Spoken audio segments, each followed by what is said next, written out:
اچھا جی، اگلا ٹاپک ہے اس واکنگ آن دا مون. ٹھیک ہے، اس کی مصنفہ ہیں ڈیوڈ آر اسکاٹ.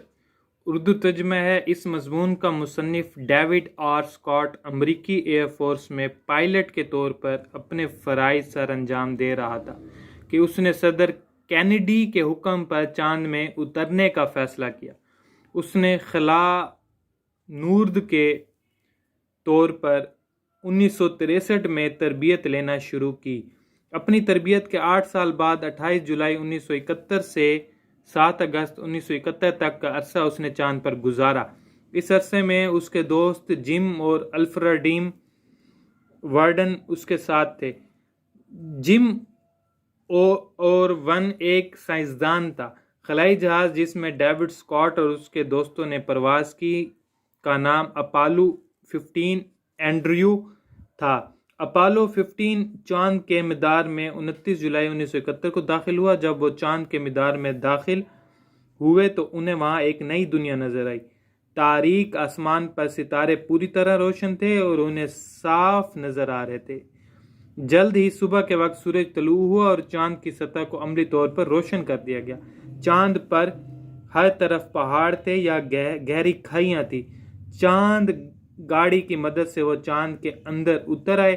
وہاں انہوں نے 60 گھنٹے قیام کیا. انہیں اپنی تنہائی کا بری طرح احساس ہو چکا تھا. چاند کی سطح پر انہیں اپنے ہلکے پن کا احساس ہو گیا تھا.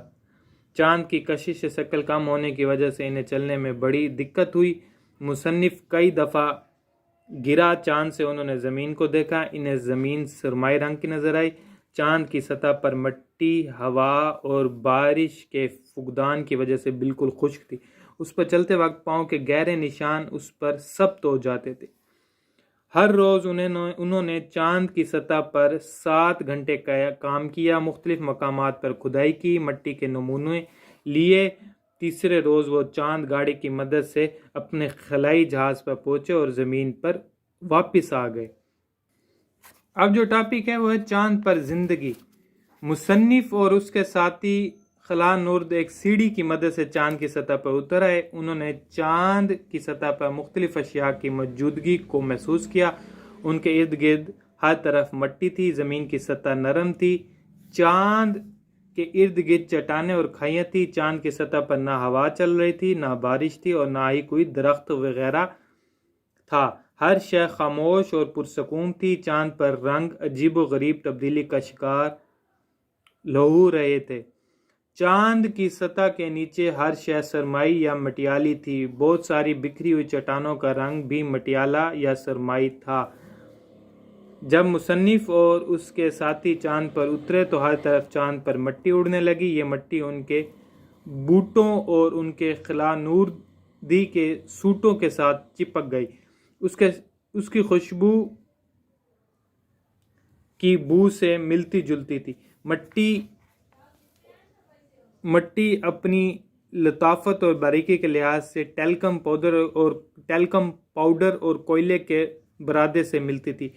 اس کا رنگ سنہری تھا.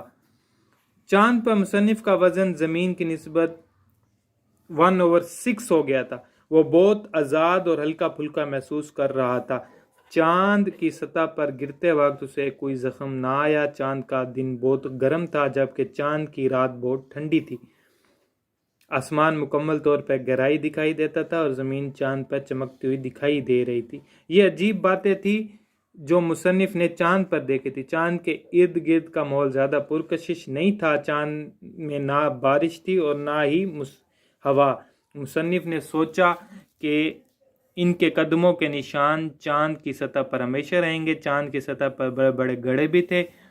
مصنف نے دیکھا کہ وہاں سے آسمان بالکل تاریک دکھائی دیتا تھا اور زمین چاند پر ایسے دکھائی دیتی تھی جیسے چاند زمین پر. پھر بھی چاند کی چمک زمین کی چمک کے مقابلے میں مدھم تھی.